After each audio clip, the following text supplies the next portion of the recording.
नमस्कार साथियों, स्वागत है आप सबका आपके अपने YouTube चैनल एसपी पाठशाला में। और जैसे कि हम लोग विज्ञान की पागलपंथी जो सीरीज लगातार स्टार्ट किए हुए हैं उस सेशन को आगे बढ़ाएंगे और एक और मजेदार क्वेश्चन मैं आपके साथ आज डिस्कस करने वाला हूं।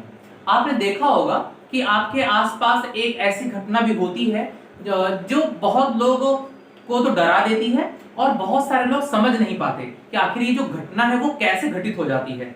वो घटना आपको मैं बता देता हूं। घटना है बिजली गिरने की, जिसे हम थंडर वार्निंग भी बोलते हैं। बिजली गिरती कैसे है हम लोग आज की वीडियो में ये डिस्कस करने वाले हैं, जिसकी स्टार्टिंग में बिल्कुल बेसिक से करूंगा। जो साइंस में इंटरेस्ट रखता है उसे तो चीजें बहुत इजीली समझ में आ जाएंगी, लेकिन जो साइंस ग्रुप के नहीं है, जो बस सिर्फ इंफॉर्मेशन चाहते हैं, अपने जानकारी को बूस्ट करना चाहते हैं, वो भी इसको बहुत इजीली समझ पाएंगे। तो चलिए आज की वीडियो को स्टार्ट करते हैं। सबसे पहले आपको समझना पड़ेगा कि जो बिजली गिरने का प्रोसेस है उसके पहले बादल बनने का प्रोसेस होता है। हालांकि इसके पहले के वीडियोस में मैंने आपको बादल बनने की पूरी स्टोरी, बादल के पूरे टाइप्स, वो सब आपको समझा रखे हैं। और फिर भी लेकिन क्योंकि आज का जो अपना टॉपिक है वो वहीं से स्टार्ट होगा, तो थोड़ा सा बेसिक आपको मैं समझा देता हूं। सबसे पहले जो भी अर्थ पे वाटर है वो वेपोराइज होके यानी कि वाष्प में बदल के ये लगातार ऊपर जाता है। जैसे जैसे पानी वाष्प में परिवर्तित होकर ऊपर जाता है, वैसे वैसे जो तापमान होता है, जो टेम्परेचर होता है, वो गिरने लगता है। हाइट इंक्रीज करने की वजह से जो तापमान है वो गिरने लगता है।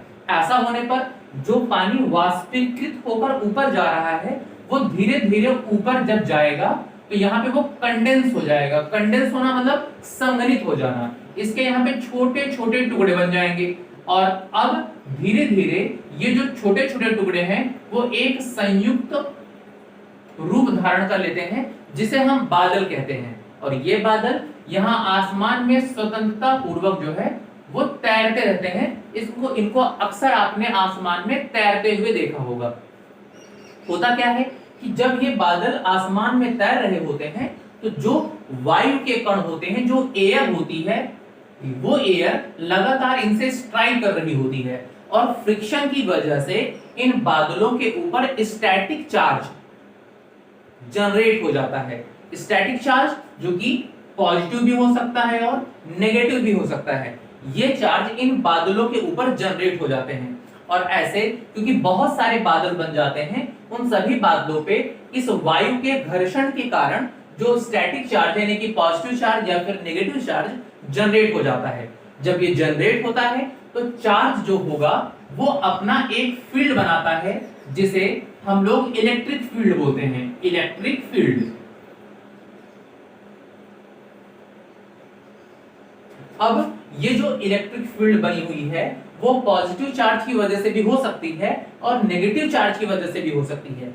ये बादल लगातार फ्लोट कर रहे होते हैं, लेकिन अगर यहाँ पे चार्ज ज्यादा जनरेट हो जाए तो जो यहाँ पे फील्ड बनेगी, जो इलेक्ट्रिक फील्ड बनेगी, वो और बड़ी बन जाती है। जब इलेक्ट्रिक फील्ड काफी बड़ी बन जाती है तब ये इलेक्ट्रिक फील्ड और जो हमारी अर्थ है, क्योंकि हमारे अर्थ पे भी हम नेगेटिव चार्ज मानते हैं कि काफी ज्यादा मात्रा में है, तो नेगेटिव चार्ज है तो हमारे अर्थ का भी अपना एक फील्ड होता है। ये इलेक्ट्रिक फील्ड जो कि बादल की वजह से है और अर्थ की इलेक्ट्रिक फील्ड, जब ये दोनों इलेक्ट्रिक फील्ड एक दूसरे के क्लोज आ जाती हैं तो इन दोनों चार्जों में, चाहे वो क्लाउड यानी कि बादल का चार्ज हो चाहे वो अर्थ का चार्ज हो, इन दोनों चार्जों के बीच में एक फोर्स काम करने लगता है। उस फोर्स को हम लोग इलेक्ट्रिक फोर्स बोलते हैं, यानी कि वैद्युत बल कहा जाता है। और इसी बल की वजह से जो आवेश है वो धन आवेश से ऋण आवेश की ओर प्रवाहित होने लगता है। और जब ये आवेश प्रवाहित होता है तो आवेश की प्रवाह को, यानी कि जो चार्ज का फ्लो हो रहा है, उसी को हम बोलते हैं करंट। और इस तरीके से बादल और पृथ्वी के बीच में जो धारा का प्रवाह होने लगता है, जिसे हम बिजली का गिरना कहते हैं।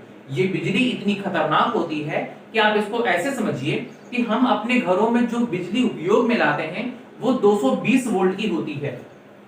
सिर्फ 220 वोल्ट की होती है, जबकि अगर आप एम्पियर में रेटिंग करो तो मैक्सिमम आप 5 से 10 एम्पियर का करंट जो है वो यूज कर सकते हैं।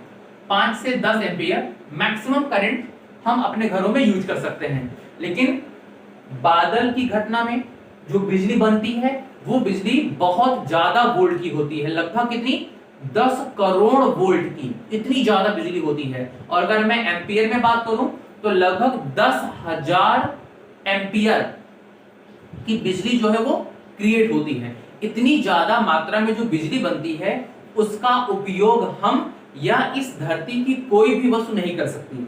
और जाहिर सी बात है कि इतनी बिजली अगर किसी भी जगह पे गिरेगी तो उस जगह को पूरे तरीके से वो सर्वनाश कर देगी।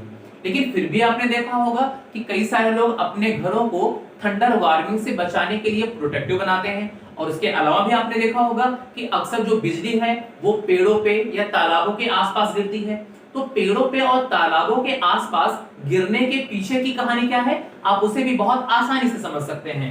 उसके लिए आपको समझना सिर्फ इतना होगा कि अगर हम देखें कि बिजली कहाँ गिर रही है तो पता चलता है कि जो हमारी अर्थ है वो अर्थ नेगेटिव चार्ज है और उसी नेगेटिव चार्ज पे बादल का जो ये पॉजिटिव चार्ज है वो आना चाहता है।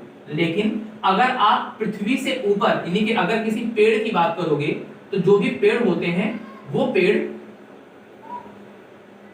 नेगेटिव चार्ज को थोड़ा सा पृथ्वी से ऊपर कर देते हैं, यानी कि नेगेटिव चार्ज लगभग यहां तक आ जाता है और नेगेटिव चार्ज यहां आ जाएगा तो जो यहां से आने वाला करंट है उसको यहां पे पहुंचने के लिए जो रास्ता तय करना पड़ेगा वो रास्ता यहां से पृथ्वी के कंपेयर में छोटा होगा, छोटा रास्ता होगा जिसे साइंस की भाषा में रेजिस्टेंस कहा जाता है। रेजिस्टेंस अगर कम होगा तो जो करंट होगा वो वहां पे इजीली फ्लो होने लगेगा। तो कहने का क्या मतलब है कि जो बिजली आसमान से गिरेगी धरती पे आने के लिए, धरती पे मतलब नेगेटिव चार्ज के पास आने के लिए वो सबसे पहले वहां जाना चाहेगी जहां उसे मिनिमम रेजिस्टेंस का सामना करना पड़ेगा। और मिनिमम रेजिस्टेंस उसको इस पृथ्वी की तुलना में उसे पेड़ के ऊपर अच्छा मिल जाएगा। यही वजह है कि जंगलों में या फिर पेड़ों के ऊपर अक्सर जो बिजली है वो गिर जाती है। मुझे लगता है कि बिजली गिरने के पीछे की जो पूरी कहानी है वो आपको बहुत अच्छे से समझ में आ गई होगी। अगर इसी प्रकार का इंटरेस्टिंग वीडियो देखने में आपका इंटरेस्ट है, आपको साइंस में इंटरेस्ट है, तो आप हमारे चैनल को सब्सक्राइब कीजिए और बेल नोटिफिकेशन को ऑन कर लीजिए जिससे कि ऐसे इंटरेस्टिंग वीडियोस का नोटिफिकेशन आपको टाइमली मिलता रहे। तो मिलते हैं नेक्स्ट वीडियो में एक और इंटरेस्टिंग फैक्ट के साथ, तब तक